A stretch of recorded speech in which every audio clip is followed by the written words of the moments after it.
Aloha everybody and welcome to this week's vlog. And this week's vlog is in regards to addiction. Once again, it's a continuation of last week's vlog about addiction and the big question about the when and why of when you should stop using and why you should stop using. Everybody who comes into the practice, it's usually the spouse or the significant other or the family members of those who have addiction issues. They always ask, well, why do they use? Why do they keep on using? It's so bad for them. They have the issue. They lost their job, they lost everything, they're gonna lose me, they're gonna lose their family, and yet they still went out and used last night. Why are they doing that? What's the point? What's the point in all of this? And the answer is that it's not as easy as what people think. And that's the answer. You don't wake up one morning and go, my lifelong goal is to be this flaming addict. That's my goal in life. I'm going to wake up and I'm going to be this addict. That's what I want to be. That's what I want to be when I grow up, is to be an addict. No, people, you don't wake up and you don't do that. What you do is you wake up one morning and you go, what? What the hell happened? Like, why did I do this? Why did I become this addict? And how did I get here? That's usually what happens, people. And so, it's not that they're trying to hurt you. They don't want to hurt you. They don't want to hurt themselves. But they got to this point, And so when they do get to that point, they become very lost and they feel out of control. Their life has become unmanageable and they're trying to find a way out. The problem is that, how do you get out? And so when is it time to stop? When is it time to stop? When you get sick and tired of being sick and tired of being sick and tired. That's when you know it's time to stop. And when that light bulb goes off in your head that you're tired of that addictive behavior, whether it's sex, whether it's gambling, whether it's drugs, whether it's food, whatever that addictive behavior is, when you know that you're tired and you don't want to do that thing not one more time, then you know when it's time. Then you know. And then you're going to do whatever it takes to stop that behavior. Now, as far as for those who have a family member who has that behavior pattern that's going on, the best thing I can say for you is to make sure you put up very good and boundaries. Create and maintain those boundaries. You have to determine what those boundaries are. So if you're going to tell someone, I'm never going to give you money again, don't just say it, do it. If you're going to say, I'm kicking you out of my house, then make sure if you're going to say that you're going to follow through with that. You can't do empty threats, because all it's going to do is piss people off and make you look stupid. And the other thing is that you're going to be mad at yourself, because what you just did is that you just threatened something and you're not going to be able to fulfill that boundary. And that's what you really want to do, is make sure that if you're going to create a boundary, that you need to fulfill and maintain that boundary.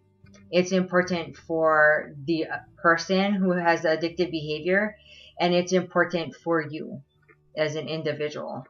The other thing is, if you're really truly going to do that, make sure that you also think about getting counseling, getting into a support group, getting online, and looking for some kind of supportive service so that you're not going through this alone either. Just as much as the person is addicted to a substance or a behavior, guess what? You're addicted to them too. And I remember when I said that the very first time when I was running a support group for the family members and for the people who were the addicts and those who are afflicted by their addictive behavior. I remember one of the family members got up and was like, "What are you talking about? I don't have no addictive behavior. Who the hell are you to tell me that I have an addiction?" And what we did is this exercise where I had the addicts put up their behavior pattern and what they felt like when they're in a process of trying to get, to their substance or their behavior of choice.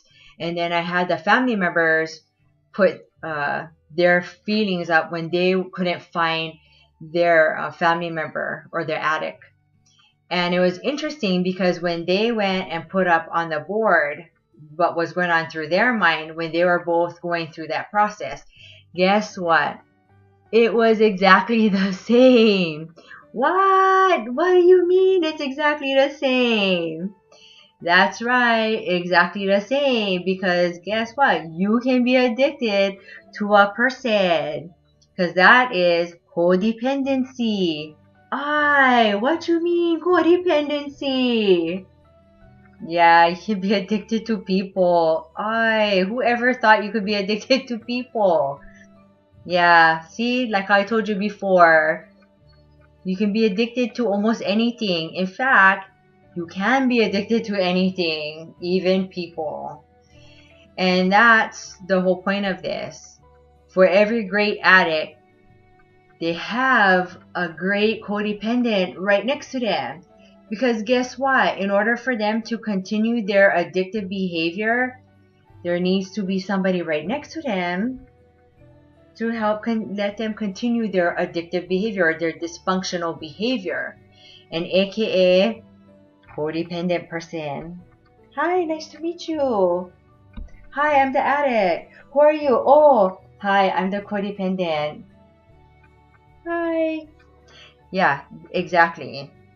And so when we put that on the board and we went over it, and they noticed that they had the same familiar themes on there, the same feelings: insomnia, anxiety, feeling really depressed, feeling anxious, feeling guilty, feeling ashamed, all those same feelings side by side.